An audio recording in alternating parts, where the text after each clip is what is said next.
تعالى تمسك بكتاب الله وسنة وتنزل الله Bismillahirrahmanirrahim. Masih berkenaan tentang bab fit ta'arud atau faslun fit ta'arud, yakni pertentangan dalil-dalil. Untuk menyikapi tentang dalil-dalil ya, yang tadi sudah kita sampaikan, kita ulas bahwa idza ta'arada nutqani fala yakhlu imma ayyakuna amaini aw khosaini aw ahaduhuma aw aman wal akharu khoson aw kullu wahidin minhuma aman min wajhin wa khoson min wajhin fa in kana amaini fa in amkana al jam'u bainahuma yujma'. Ya, ulasan kemarin nih, apabila ada dua ucapan atau dua dalil yang memang bertentangan begitu, fala yakhluwa imma ayyakuna amaini aw khosaini, ataupun ya baik itu berupa dalil dua-duanya umum atau dua-duanya khusus. Jadi ada dalil yang menunjukkan kedua-duanya umum ya, atau kedua-duanya khusus dalil tersebut, atau salah satu dari dua dalil tersebut itu ya, yang satu umum, yang satu khusus. Solusinya, maka apabila kedua dalil tersebut yang bertentangan ini coba dikumpulkan dulu, dikompromikan dulu ya, kedua-duanya kumpulin dulu jadi satu, jebret kan gitu, dikompromikan dulu. Sekiranya bisa dikumpulkan, kumpulkan. Kalau tidak bisa ya sudah, berarti otomatis penggunaan dalil tersebut ya ditujukan kepada orang yang khusus di waktu yang khusus bersama orang-orang khusus begitu. Artinya tertentu, orang-orang tertentu begitu. Baik, dilanjutkan wa kadzalika, dan begitu juga ya tentang pertentangan dalil, ingkana khosoini, apabila dua dalil yang sifatnya khusus. Nah, ai fa in amkanal jam'u bainahuma yujma' kama fi hadis annahu sallallahu alaihi wasallam tawaddu'a wa wasala rijlaihi wa hadha masyhur fi sahihain. Ya, seperti dalil berupa hadis Nabi Muhammad SAW tawaddu'a wa ghassala rijlaihi wa hadha masyhurun fi sahihaini akhiri. Jadi kembali, begitupun tentang pertentangan dalil yang kedua dalil tersebut bersifat khusus ya. Fa in amkanal jam'u, maka jikalau memungkinkan untuk dapat dikumpulkan atau dikompromikan, bisa dikompromikan bainahuma, antara kedua dalil tersebut yang bersifat khusus, yujma', maka kumpulkanlah, yaitu kedua dalil tersebut begitu. Seperti di dalam hadis Rasulullah SAW, tawaddo'a, beliau itu berwudu, wa ghassala rijlaihi, lalu kemudian membasuh kedua kakinya. Dan ini sangat masyhur sekali. Wa hadza masyhurun fi sahihaini, di dalam kitab Sahih Imam Bukhari dan Muslim. Wa ghairima, bahkan yang lainnya pun juga ada yang meriwayatkan Sahih juga. Wa hadis ya, dan hadis annahu sallallahu alaihi wasallam tawaddu'a wa rasyal ma'a ala qadamaihi wa huma fi na'laini rawu an-Nasa'i wal Baihaqi wa ghairima. Dan hadis yang satunya lagi, ya ini sifatnya khusus nih. Hadis yang satunya lagi menceritakan, meriwayatkan bahwa sesungguhnya Rasulullah SAW itu berwudu lalu mencipratkan airnya ke dua telapak kakinya. Sedangkan beliau saat itu memakai sandal. Diriwayatkan oleh Imam An-Nasa'i dan Al-Baihaqi dan selain keduanya. Nah, ini dalil menunjukkan bahwa kedua dalil tersebut atau kedua hadis ini menunjukkan tentang kekhususan Rasulullah. Dua-duanya menceritakan tentang wudunya Rasulullah. Yang satu ya, dalam hadis sahih diceritakan bahwa beliau Nabi Muhammad SAW berwudu lalu membasuh kedua kakinya. Dalil yang pertama. Dalil yang kedua, ditemukan lagi bahwa sesungguhnya Rasulullah berwudu lalu mencipratkan dengan air kedua telapak kakinya, ya kan? Padahal saat itu beliau lagi memakai sendal, bukan membasuh, ya kan? Tapi cukup dicipratin doang gitu, ciprat doang, Rasulullah begitu. Dan ini diriwayatkan oleh Imam An-Nasa'i dan Al-Baihaqi. Nah, fajumi'a bainahuma, dikompromikan dulu, ya kan? Ketika mendapatkan dua dalil yang terlihat seperti berseberangan begitu. Kumpulkan fajumi'a bainahuma bi anna rasya fi halit tajdid kama fi ba'd turuq in hadza wudu alam man lam yuhdis fa lam yumkinil jam'u bainahuma walam yu'lim at-tarihu yatawaqqafu fihi ma ila dhuhurin murajjahin bi ahadima ila akhirih. Nah, ketika dikumpulkan baru tahu bahwa sesungguhnya ketika Rasulullah mencipratkan air kepada dua telapak kakinya, ini menunjukkan keadaan memperbaharui wudhu. Bukan berarti batal dari wudhunya, tapi dalam rangka memperbaharui wudhu. Kan dalam keadaan musafir, ya kan? Dalam keadaan musafir. Nah, terus juga belum batal wudhunya. Akhirnya Rasulullah memperbaharui wudhu, tetap wudhu biasa. Sama kan namanya. Masa udah itu belum? Udah wudhu belum? Udah sih, masih belum batal. Saya pengen wudhu lagi. Namanya jadidul wudhu, memperbaharui wudhu. Nah, keadaan seperti ini juga pernah dilakukan oleh baginda Nabi besar Muhammad SAW. Hadal wudu'a man lam yahdis. Keadaan ataupun jalan, ya, sebagian riwayat tentang menyiptakan air ke kedua telapak kakinya Rasulullah. Ini menunjukkan bahwa wudhu ini man lam yahdis. Wudhunya Rasulullah ini, ya, dalam keadaan yaitu tidak berhadas. Kalau berhadas otomatis dilepas dong, ya kan sendalnya. Karena apa? Harus ya tersiram ataupun diusap atau disiram dengan air, harus kena semua ya.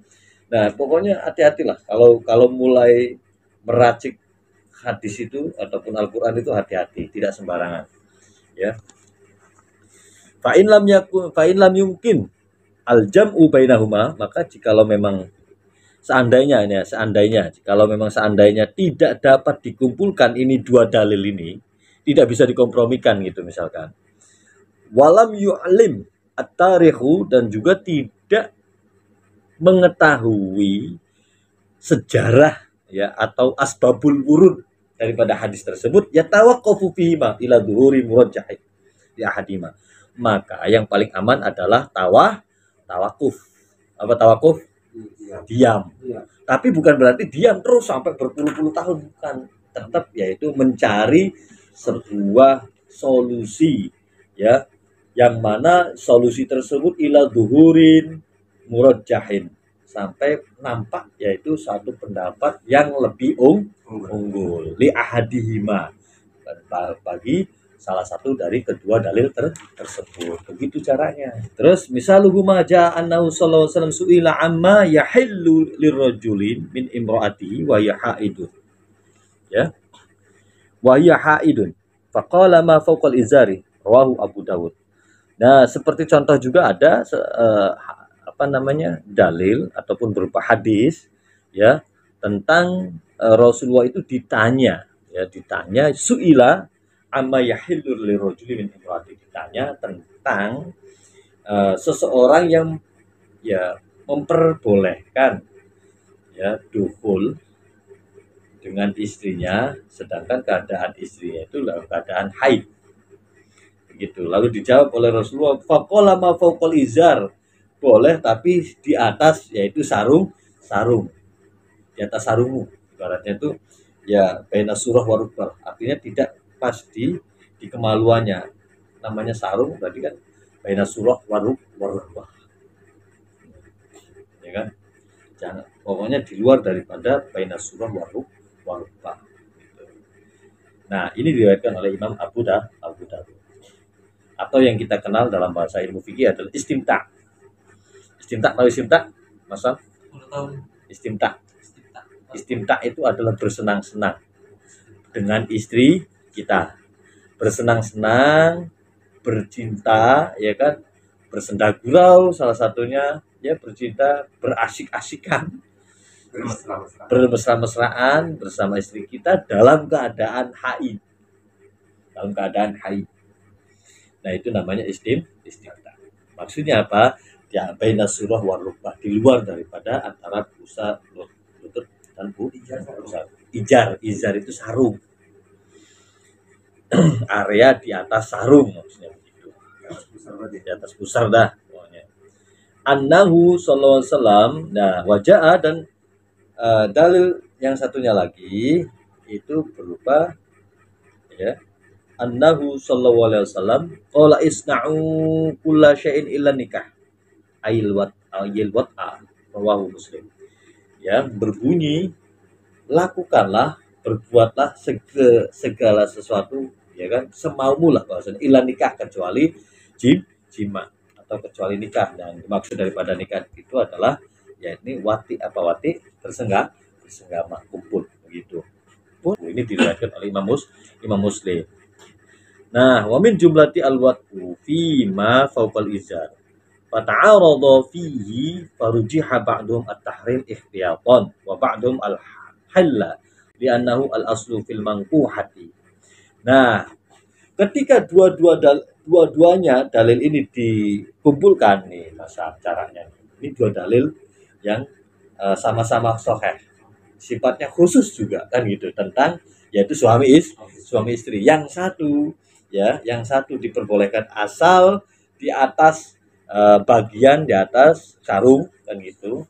Yang satunya lagi silahkan kamu lakukan sesuatu kecuali yaitu bersetubuh. Nah, ini gimana ini cara apa namanya mengkorelasikannya kan gitu. Nah, mengkondisikannya seperti apa? Nah, makanya semua para ulama bersepakat ketika sudah dikumpulkan dua dalil ini ya yang terlihatnya memang bertentangan kan gitu. Terlihatnya bertentangan. Satu sisi silakan ya kan? Silakan kecuali jima jangan kan gitu. Nah, satu sisi silahkan tapi di atas yaitu bagian di atas sarung atau bena surah warubah di luar dari itu kan gitu. Nah, maka sebagian ulama satu ada yang mengharamkan kalau misalkan keadaan lagi haid istri kita itu dia melakukan apa namanya ya istimta gitu loh. Karena apa? Dikhawatirkan apa namanya ya kelewatan begitu bahasanya. Ya, satu sisi ulama sebagian menghalalkan ya kan, asalkan jangan sampai memasukkan zakarnya saja begitu. Kalau yang satu ini dalam rangka ikhtiar sebenarnya kehati-hatian. Udah daripada nanti ngambil resiko kan gitu. Ya kan? Beresiko tinggi bahasanya namanya orang bersyahwat kan ujung lupa udah kan gitu. Nah, terobos saja gitu keadaan darurat kok kan gitu biasanya ya makanya mengharamkan udah kalau misalkan haid kan gitu udah jangan coba-coba istimta di area baina surah warubah ya di area antara pusar sampai lutut jangan gitu itu dalam rangka ikhtiar gitu ya karena apa di anau al aslu fil mangkuhati karena sesungguhnya ya memang namanya orang nikah ya memang asalnya ya kalau sudah nikah memang halal begitu katanya. Nah makanya ulama fikih bersepakat bahwa istimta diperbolehkan ya kan kecuali baina surah warubah jangan mendekati antara pusar dan lutut itu aja udah aman tuh ya paham ya dari sini ya. Nah terus dilanjutkan wa'in ulimat tarikh dan jikalau ya mengetahui sejarahnya ataupun ahli sejarah ini telah diketahui asbab nuzulnya nusikhal mutaqaddim bil mutaakhir maka dalil yang dulu ataupun fatwa yang mutaqaddim yang terdahulu itu bisa dinasah ataupun disalin dikutip dengan wal mutaakhir bil mutaakhir dengan dalil ataupun fatwa yang sekarang yang sekarang juga ada lagi gitu. Itu kalau misalkan kita tahu sejarahnya maka dalil yang mutaqaddim bisa dinasah ataupun disalin dengan dalil yang sekarang kan gitu. Bukan berarti yang dulu tidak terpakai tapi lebih dikuatkan dengan yang sekarang. Itulah namanya ilmu fikih moderat selalu berkembang begitu ya, selalu berkembang. Kama taqaddama fi hadis ziaratul kubur, seperti di dalam salah satu dalil terdahulu, dulunya yang namanya ziarah kubur itu dilarang, ya kan, dulu. Nah, setelah tahu ternyata maslahatnya lebih banyak, satu tudzakirul maut, dapat mengingatkan kematian kan gitu, terus juga melebur dosa-dosa kan gitu, sehingga akhirnya diizinkan oleh Rasulullah SAW untuk ziaratul kubri, ya. Kana hadu ma'aman wal akhar khasan fa yukhasul amu bil khas, ya.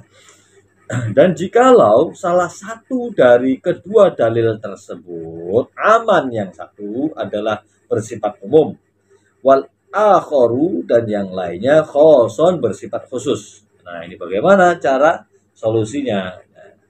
Fayukhassu al-'amu bil khasi, maka yang umum ini ya dapat mentertentukan dengan yang khusus.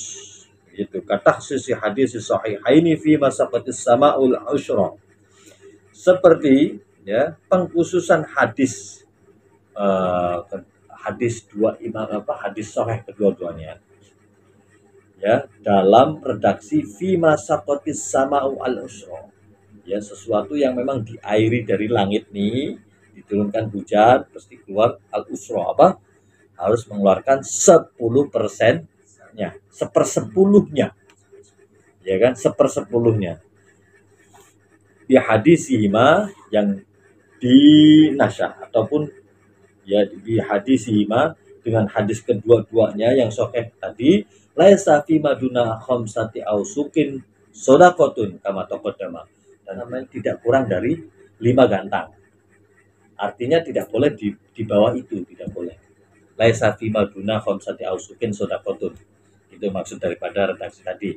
Artinya yaitu ada 5 keranjang atau yaitu 1/10 daripada penghasilan petani tersebut. Apabila tanah ataupun pepohonan ya ataupun tanaman yang diairinya itu dari dari air hujan. Artinya tidak boleh kurang daripada 5 gantang. Berarti 5 keranjang yang di bawah tadi katanya sesat gitu. Bronjong ya. Ukuran segitulah kira-kira, ukuran segitu. Ya. Nah, maka itulah yang harus, jadi yang umum ini harus ditertentukan atau harus dijelaskan dengan yang khusus tadi. Wallahu a'lamu bissawab.